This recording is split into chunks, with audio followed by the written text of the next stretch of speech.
上一期影片谈了朝鲜半岛的不同政权与隋唐帝国之间的交锋，也谈了后来建国的高丽王国与蒙古的复杂关系，也是从元代开始企图将高丽纳入新生体系当中。然而，随着蒙古人被朱元璋逐出长城以外，高丽与新建立的明帝国之间的关系就变得十分微妙。这一期我们来谈一谈高丽与后来建国的朝鲜与明清两代中国的关系，到底朝鲜是与中国维持什么样的关系呢？以及朝鲜又是如何在19世纪末20世纪初彻底独立的。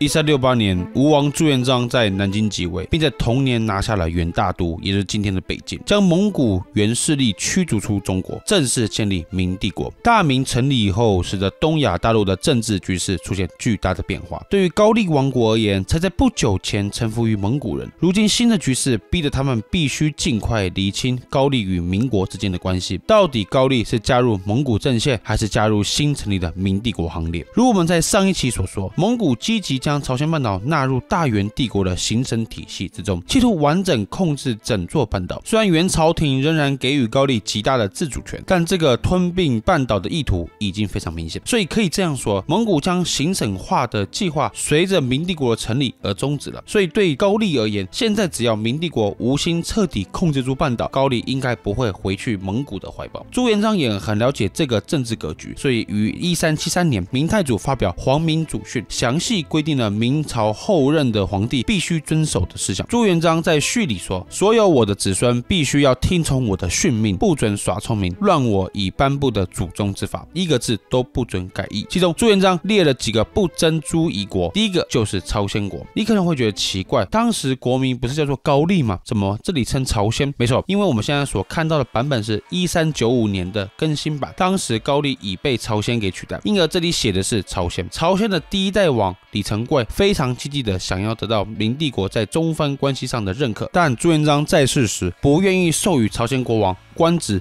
与册封，这意味着至少在洪武皇帝时代，明朝廷不只对于将朝鲜纳入行省不感兴趣，甚至也对于明帝国与半岛政权的属国关系也兴趣不大。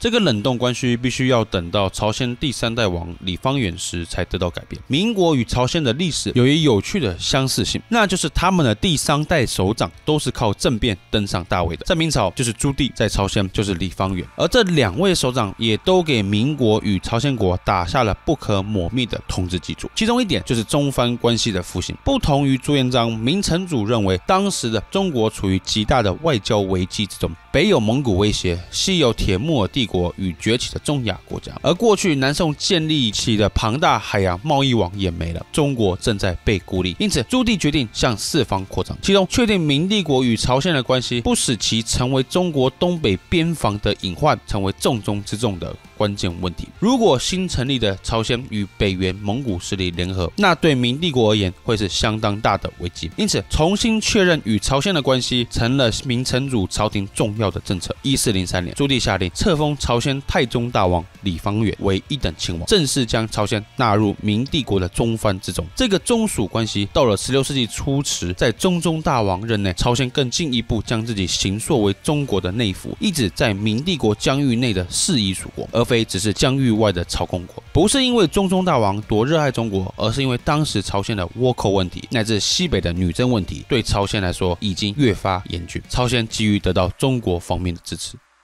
16世纪末，统一日本的丰臣秀吉准备对半岛动武，丰臣派出了招降使节到朝鲜。朝鲜宣祖大王对日本使节说：“我们诸侯的土地得之于中国天子，非但不可以私下割让。我国自箕子受封以后，历代皆把自己看作是中国内府。汉时置4郡，唐代增加了扶余郡，到了如今的大明，我们的8道郡县皆隶属辽东，衣冠文物一律从中华行使。我们的王用中国赐予的宝物来治理朝鲜事务。如果我们解救了中国的漂流渔民，中国天子赏赐礼物给我们地方官，我们其实就是中国的领土，是中国让我国能治理这块土地。很显然的，宣祖大王可能只是想避免与日本政权发生直接冲突而已，所以他策略性的拿中国当作挡箭牌。但无论如何，我们都可以注意到，整个16世纪长达100年的时间内，朝鲜作为中国内服，是中国疆域的一部分的说法，持续在朝鲜乃至整个东亚大陆上存在着。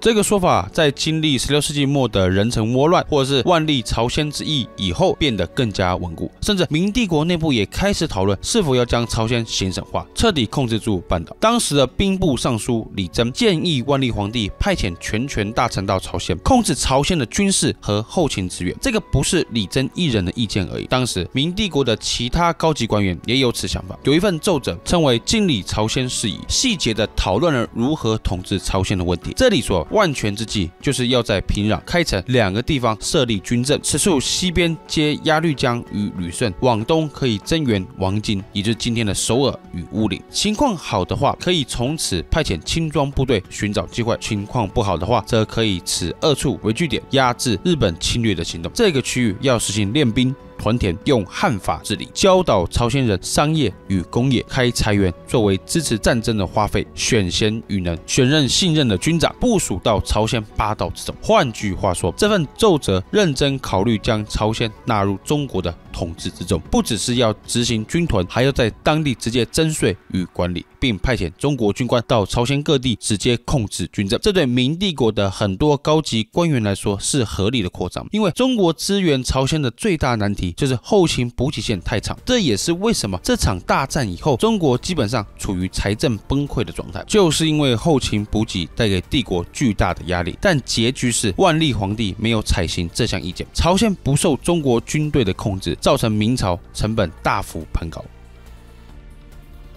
这不是最后一次明朝的高级官员认真考虑并吞朝鲜。当日本退兵以后，随之而来的就是17世纪初的女真满洲威胁。当时中国的政治精英担心朝鲜会配合女真侵略帝国边疆，因此著名的明朝大臣也是利玛窦的好友徐光启上书朝廷，要求派遣大臣直接去监护朝鲜。但万历皇帝同样拒绝了这个要求。然而很快的，明帝国就不再有本钱去讨论要不要吞并朝鲜了，因为在1620年代末期，皇太极领导的大清国开始对半岛发动侵略战争。1637年，朝鲜方面称为丙子胡乱，彻底让朝鲜臣服于满清。同年，皇太极送了一份致告给朝鲜仁祖大王，称我特地派遣使臣送去应告，仍然册封你为朝鲜国王。既然你们现在表现的恭顺，朝廷重新赐予金印和宝册，作为我朝的藩属屏障，代立山河也不改变，立一时的名分，定万年的纲常，天地无法移动，帽子与衣服也不改变。什么意思？意思是过去朝鲜与明帝国中藩关系要改变，改变为大清是朝鲜的宗主国。在这个意义上，我们其实可以说，朝鲜从明帝国内府领土的一部分，转变为大清领土的一部分。미니 줄라기다 투치여 야바충가 내 앞으로 나오니 어여쁘다. 신다 너너하 착하바 기수라쿠 너에게 지난 일을 말하지 않겠다. 비 신이 엄기 이버눈비 나는 너와 더불어 앞일을 말하고자 한다. 황은이 망극하옵니다. 허전도 반이 혼잔비. 차우야니 왕! 일란 뭐 우연한 켈라! 조선의 왕은 309 고두례를 행하라.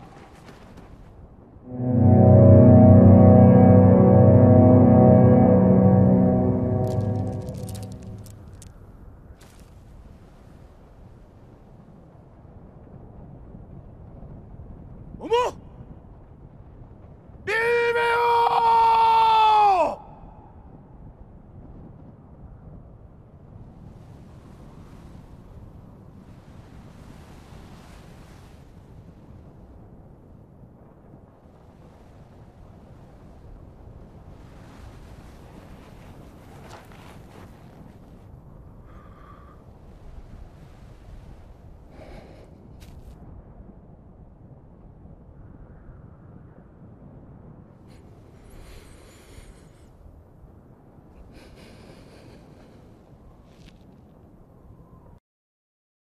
这个作为大清名义上领土一部分的意识显现在2个层面上。第一，传统中国会对各地的天文现象做系统性的记录，但朝鲜半岛很少出现在其中。但是整个有清一代，朝鲜的天文记录持续性的出现在实现书或实现历之中。这不是清朝单方面把朝鲜纳入记录之中。要知道，前几代的天文气象数据不是像今天一样这么好取得，打开手机上了网就能查到世界各地的数据。在前几代时期，必须由各地派员到北京呈报数据。换句话说，在清代，朝鲜是每年都派人到北京汇报各种天文气象数据给清廷，这在明朝时期是不存在的。你去翻明朝的大统历是找不到朝鲜的记录。这个将朝鲜纳入实现历的做法，一直延续到20世纪初1909年才终止。因此，很长一段时间内，清廷与朝鲜当局都承认了朝鲜如同江苏、甘肃、台湾府一般，都是大清领土。更有甚者，朝鲜在中国的地位等同于直省，这点我们可以在清人编的《语地图》中很清楚的看到。我们来看一下康熙朝的皇语全览图。你可以注意到，在以汉人为主的区域，主要是以汉字标记地名。我们拉近一点，看一下黄海这块区域，长城以南地名皆为汉字，这里是天津，这里是北京。但是过了长城以后，全部都以满文标记，包含黄海另外一边的朝鲜半岛，同样作为藩属国的琉球以及东南亚国家，连标记都没有标记。这并不是18世纪中国才有的特殊现象，这是19世纪初出版的大清会典上的语图，其中也包含了朝鲜。因此，从天文气象记录和地图的角度来说，满洲政权一直视朝鲜为帝国版图的一部分。朝鲜在清帝国的行政架构中，既是内府，也就是帝国版图内的藩属国，也等同于行省层级的单位。这点表现在清帝国对朝鲜礼仪的规定之中。这是乾隆年间编制的《大清通礼》，在涉及朝鲜礼仪的部分，明确表示，若有大清使者进入朝鲜境内，朝鲜官员必须如直省之仪实行跪拜。到底为什么清朝会如此主张朝鲜就是大清领土的一部分呢？一个可能的解释是，由于1637年曾经大军压境朝鲜，逼得朝鲜仁祖大王对皇太极行3跪9叩制，因而主张朝鲜是大清版图的一部分。所以满清在标注朝鲜地名时用的也不是汉字，而是满语。然而有趣的地方也在这里，就是满洲皇帝同时又很清楚朝鲜作为一个自主之国，和清朝不曾直接管理过朝鲜的事实，因此康熙年间便已开始的中朝边境谈判持续在进行。这个边境谈判跨越的时间长度非常之长，一直到甲午战争以后，朝鲜彻底独立出中国之际都没停止过。从这个意义上来说，清帝国也很准确的意识到，他们其实没有直接控制半岛。关于这部分的学术讨论有很多，这里不详细展开了。就如同台湾的番地问题一样，清代中国与朝鲜这种看似矛盾重重的关系，在没有强烈外部压力的时候，主权归属问题是无所谓的，统治者更考虑的是统治成本问题。然而，当外部压力出现时，清帝国与朝鲜究竟是何种关系的问题，也越来越急迫的需要来处理。而这个外部压力开始于西方列强来到东亚海域的19世纪中叶。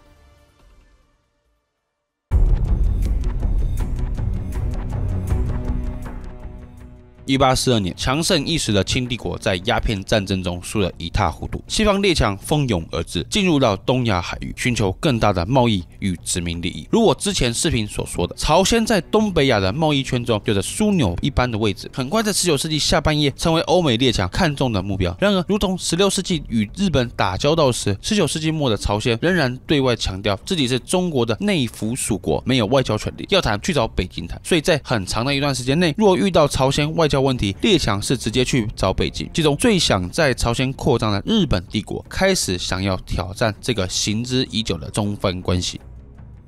1875年，朝日之间爆发江华岛事件，日本政府派全权公使申有礼到中国，当时实际控制中国外交的是直隶总督兼北洋大臣李鸿章。李鸿章告诉申有礼说，高丽属于中国几千年，谁会不知道？合约上所说的所属邦土，土字指的是中国各直省，此是内地、内属、中国政府会对其征税、管政事、邦治指高丽诸国，此时外藩、外属收税和政事向来归外藩属国自己经理，历来都是如此，不是我朝开始的。这段对话中所称的合约，指的是中国与日本在1871年签署的中日修好条规，其中第1条规定，往后大清国与大日本国维持良好的关系，与天地一样无穷，而两国的所属邦土也必须以礼相待，不可稍有侵犯越界，才能获得永久安全。所以我们可以理解到，李鸿章此处所解释的是这个第1条中的邦土的意思。邦是像朝鲜这样的外邦属国，土是中国直接控制的领地。李鸿章当时是实质上清帝国中主要处理外交事务的人之一，所以他的话有一定程度的代表性。李鸿章的话透露出2项重要讯息：第一，清廷认为藩属国就是帝国的领土，但更重要的是第2点，虽然是领土，但大清不介入藩属国内部的政事。第2点很重要，因为截至目前为止，清廷还是认为拥有主权不代表要实际控制那块地方。我们要知道，朝日江华岛事件的1875年这个时间点非常关键，因为前一年就是牡丹社事件，日军登陆台湾藩界以外的领土，象征着琉球被日本吞并的起点。所以1875年李鸿章与森有礼的谈话，似乎表示了清帝国没有意思要介入藩属国的内政，这给予了已经在进行并吞琉球的日本帝国而言一个强烈的外交讯号，因此才会有后来1879年的第2次琉球处分，废藩置县，将琉球彻底改为日本冲绳县。受到现行历史教育影响下的人，听到李鸿章和清廷对藩属国的态度，或许直接的机械式反应就是腐败无能。但如果你真的回到当下复杂的历史情况来看，清帝国显然没有太多意识与精力想要与外部发生冲突。毕竟经过10几年的太平天国之乱、捻乱与回乱等等，当时的北京战略重点不是东南沿海外的小国，而是如何从俄罗斯帝国手里拿回新疆。因此，在处理琉球问题时，大清采取的是比较保守的方针。但随着时间进入1880年代，局势产生了很大的变化。大清的经济与财政能力已经得到很好的复苏。这个问题很复杂，不是我这期内容的重点，但我就提供一个数字就好。当时由于各省开始征收厘金，也就是地方关税，需要用到大量的民间银行，也就是票号的服务。在1862年到1874年之间，各省汇往北京的税款平均每年大约是1900万两。然而到了1875年到1893年时，平均每年增至6300万两，增加了3倍有余。要注意，这些票号不是国营的，是民间自营提供信用服务的私人机构。这些钱增加了3倍，某种程度上也表示当时整体中国经济的复苏。况且1880年代时，新疆问题已经得到解决，帝国花了将近8000万两白银收复新疆，所以在当时帝国已经有余力处理东边沿海的争端。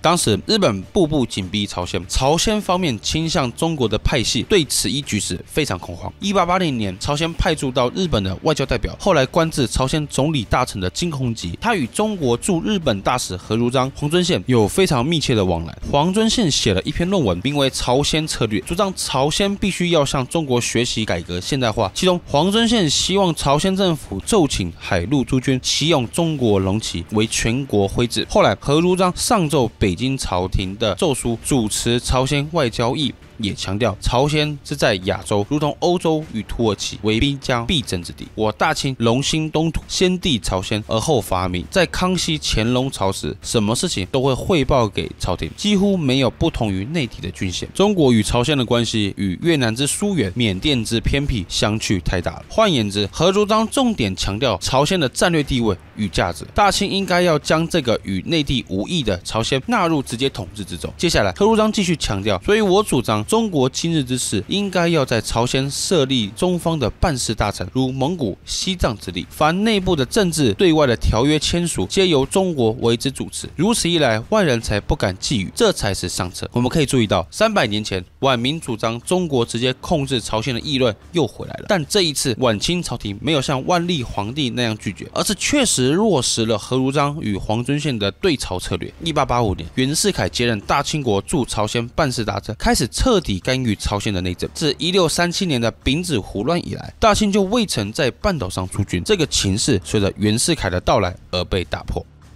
但历史总是复杂的发展，不随着特定群体的意志而转变。这时的朝鲜面对3个大国的围攻，中国、日本与俄罗斯，因而不只有亲中派，同时也有亲日派与亲俄派。大清方面的中层官员，尤其是所谓的亲留党，眼见亲俄、亲日派在朝鲜国内的发展，认为再不彻底郡县化，朝鲜就会步上越南琉球的后尘。亲留党官员上奏朝廷，要彻底废掉朝鲜国。但与元朝与明朝一般，大清始终没有很好的机会正式执行郡县化朝鲜的政策。我相信各位也都很清楚结局。日本在1894年时挑战了中国在半岛上的宗主国地位，中国在甲午战争的惨败，直接造成了朝鲜彻底独立出中国。接下来的日本与俄国在半岛上的争雄，于1905年的日俄战争后也告一段落。之后，朝鲜理论上是真正独立的，但现实的情况是，独立后的朝鲜才是奴役的开始。虽然在每个历史时刻底下的人都会觉得自己所处的时代跟过去不一样了，但历史的巨轮仍然无情的循环转动，直到今天。